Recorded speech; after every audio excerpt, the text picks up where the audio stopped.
붙어 있다가 먹거나 만지면 손과 입을 통해 사람의 몸에 들어가 설사, 복통 등을 유발하는데 높은 온도는 식중독균이 번식하는 데 최적의 조건 때문에 해마다 여름철이면 식중독으로 인해 병원을 찾는 아이들이 급증한다. 심지어 얼마 전 서울과 수도권 등지 90여 개 학교 3천여 명의 학생들이 단체 급식을 통해 식중독에 감염되는 사고도 있었다. 그래서 요즘 부모님들은 더욱더 음식의 조리법과 보관에 촉각을 세우고 있는데 수납질 식중독균도 펄펄 끓는 냄비 안에서는 별 수 없다. 식중독 예방을 위해서는 익히지 않은 음식보다는 팔팔 끓인 음식을 먹는 것이 좋고 사용하고 남은 음식 재료는 여러 번 얼렸다 녹였다 하는 일이 없도록 한 번 먹을 분량씩 나누어 냉동실에 보관하는 것이 좋은데 그렇다면 영하의 온도에서 보관하는 아이스크림은 어떨까? 만약 제조 과정에서 식중독균에 노출되더라도 냉동 보관하는 과정에서 식중독균이 추위에 약해 죽는다면 아이스크림은 식중독균으로부터 안전한 식품일 텐데 자, 여기서 OX 문제입니다. 제조 과정에서 식중독균에 노출된 아이스크림 하지만 식중독균은 아이스크림을 냉동 보관하는 과정에서 죽는다? 자, 이 문제의 포인트는 식중독균을 냉동시키면 과연 식중독균이 죽을 것인가 안 죽을 것인가에 맞춰주시면 되겠습니다. 죽는다고 생각하면 O, 죽지 않는다고 생각하면 X를 선택을 하시면 되겠는데 결정도 하셨습니까? O인지 X인지 답판을 들어주세요. 역시 표영호 씨만 X, 다른 세 분은 O를 선택을 하셨습니다. 아이스크림도 제조 과정부터 갖고 오는 과정 동안 계속 냉동 상태에서 기본적으로 며칠은 있을 거란 말입니다. 네. 그 안에 죽죠. 이거 아이스크림 먹고 식중독에 걸렸습니다. 이런 얘기는 없어요. 우리나라 헌정 이후로 없었어요. 건국 이래로? 건국 이래로. 건국 이래로? 예. 보통 헌정 이래로는 잘 표현 안 하거든요. 주소 들었는데 잘못 주소 들었네. 헌정사상. 알겠습니다. 헌정사상. 급냉시키기 때문에 급냉시키는 그 와중에 식중독이 죽지 않을까요? 급냉이기 때문에 서서히 열리는 게 아니라. 자, 그러면 홀로 X를 선택하신 고독한 표영호 씨. 오늘 나오지 말걸 그랬어요. 오늘 일단 한 문제도 맞춘 적이 없거든요, 제가. 아직까진 그렇습니다만. 예, 일단 이분들하고 생각을 좀 달리 가고 싶고, 기본적으로. 네. 핑계댈 게 없는 거예요. 아니, 그리고 겨울철에 왜 식중독 안 걸립니까? 쭉 얼려 있다가도 해동이 되면서 다시 살아나요. 식중독균은. 그래서 식중독균은 팔팔 끓이지 않는 다음에는 계속 얘는 살아있다.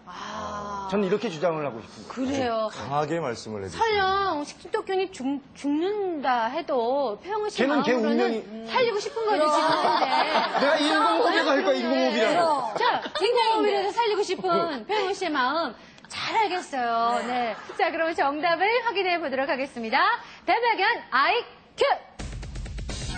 식중독을 일으키는 균들은 영하의 냉동 상태에서도 살아남을 수 있을까? 직접 실험을 통해 알아보자.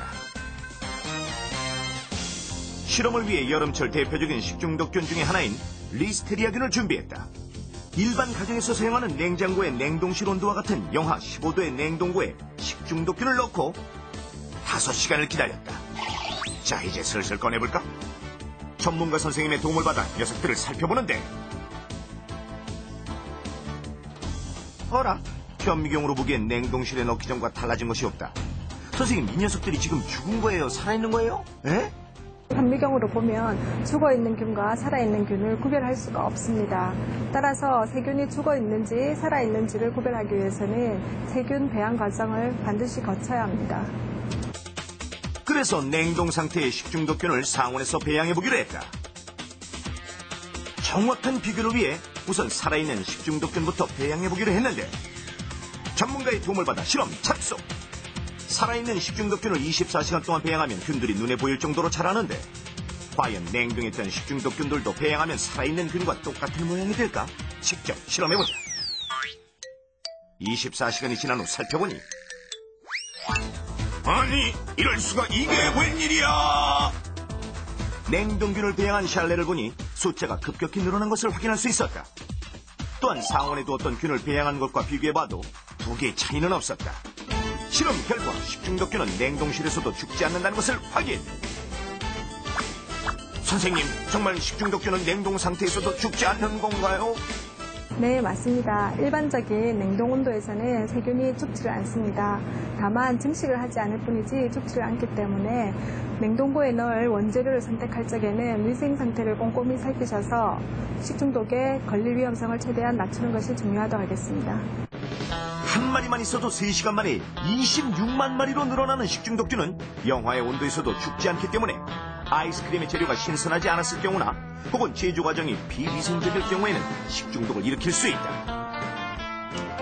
따라서 아이스크림을 만들 때는 조금이라도 상했다 싶은 음식은 미련 없이 버리고 냉장실이나 냉동실에 있던 음식이라도 안심하는 것은 절대 금물. 아이들을 위한 엄마표 아이스크림도 깨끗한 환경에서 신선한 재료로 만들어야 한다는 사실 잊지 마세요. 네, 정답은 X, 죽지 않는다였습니다. 표영은 씨 혼자만 맞히셨습니다. 사실 뭐, 이야, 대단해요. 이날이 올 줄 알았어요. 네, 아니, 사실 제대로 알고 맞춘 거거든요, 제가요. 진짜예요? 뭐, 둘 중에 하나니까 어차피. 갑자기 거만해지셨어요. 네. 식중독균 대단합니다. 영하 70도에서도 죽지 않는다고 그래요. 그러니까 아무리 꽝꽝 얼려도 식중독균은 죽지 않는 그런 질긴 생명력을 가지고 있다고 합니다. 그러니까 아이스크림을 비롯한 냉동식품 속에는 이 식중독균이 살아남을 수 있으니까 반드시 신선한 재료를 사용하시고 또 이 제조 과정이 위생적이었는지를 꼭 확인해 보시기 바랍니다. 자, 이번 문제는요. 안지환 씨와 보기 친구들이 준비를 하고 있습니다. 안지환 씨? 네, 이 순간만을 기다려왔습니다. 저희 보기 친구들 나와주세요. 어서 오세요. 예뻐요. 안녕하세요. 안녕하세요. 잘 지냈어요? 네. 오늘 문제 잘 내주세요. 네. 어디 아픈 데 없었죠? 네. 안지환 씨? 네, 문제 내드리도록 하겠습니다. 다음 중 가장 살이 찌지 않는 아이스크림은 무엇일까요? 자, 보기 친구들 보기 주세요. 먼저 1번 지현이. 안녕하세요. 저는 1번 지연이에요. 우리 엄마는요, 뚱뚱해진다고 녹차 아이스크림 딱 하나만 드세요. 언니 오빠들 다 드셔보셔서 아실 텐데요. 달지 않아서 살이 찌지 않아요. 녹차 아이스크림 최고!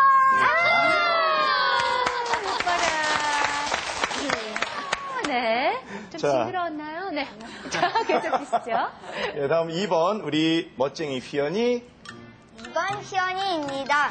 저는 딸기 샤베트를 추천합니다. 제일 시원하잖아요. 고기도 시원하고 맛도 시원하고 살도 안 찌는 딸기 샤베트. 꼭 기억하세요. 알겠습니다.